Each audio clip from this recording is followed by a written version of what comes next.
Now, folks, it's about that time. Welcome to our GMO's Political Hot Point Show. I'm your host, Mwavali Dangote, and our guest today has already arrived to the studios. And the topic of discussion today is presidential term limits should be replaced with age limits.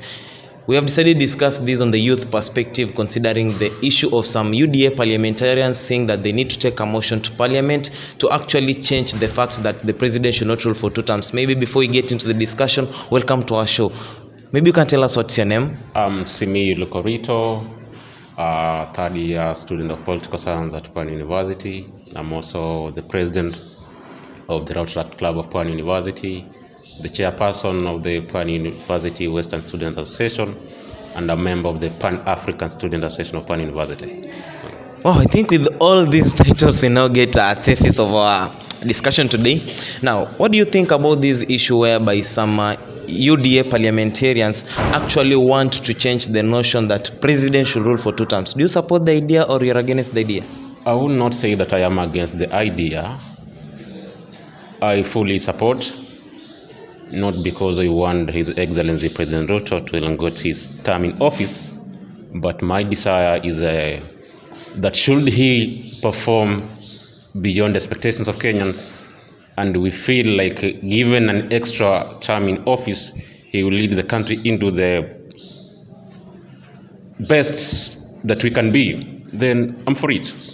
But now, tukisema we are changing actually the notion that he should rule for 10 years. Yes. This means amending the Article 142 of the Kenyan Constitution that states a president should rule for 2 terms. And we are now bringing the age limits. I fully understand the repercussions of such a motion.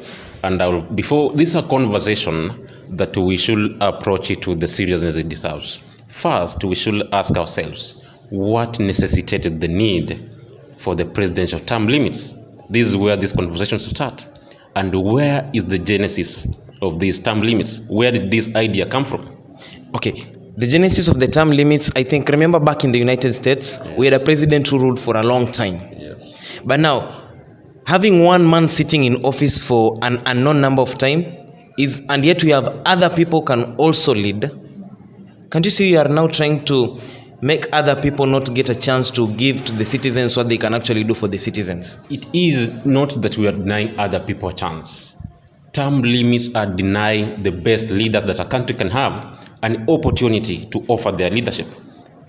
I will take you to the United States of America, where the idea of presidential term limits originated from.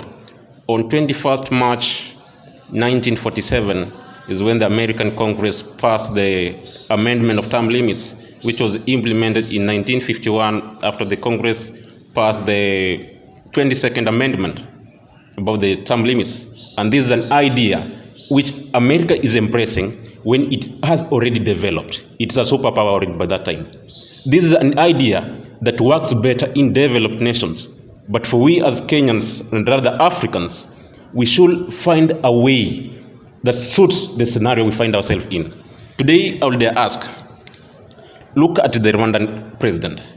He overstayed, the people felt that here we have a leader, a savior of our nation, and he is being limited by the idea of presidential term limits.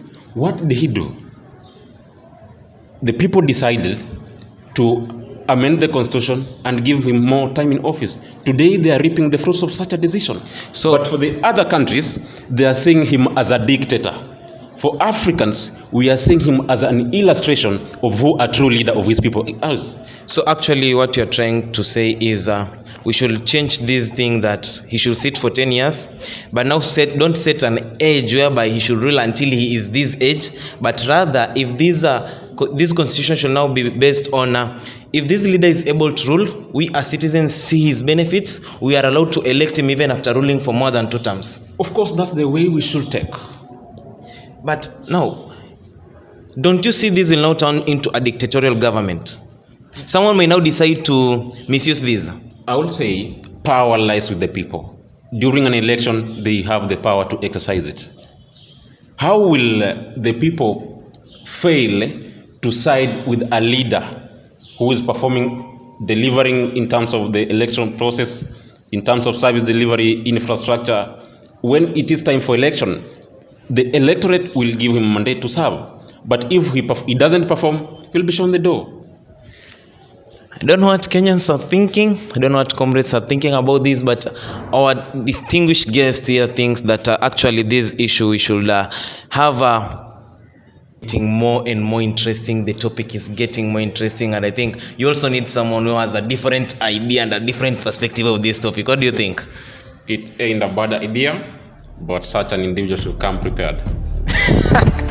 That's a challenge. We know of one lady, Aurelia Kamami, who is, I can see she's really interested in actually discussing this, and I actually asked Kenyans to send in their views, their ideas, what they want this guy to clarify about this, because do you think his ideology that this presidential term limit is limiting these presidents from delivering straight into the GMO's political hot point show, whereby the part 2 will be coming in a few days? I was your host for today, Mwavali Dangote, and Simiyu Lukorito. Till we meet again, stay tuned. Have a nice day.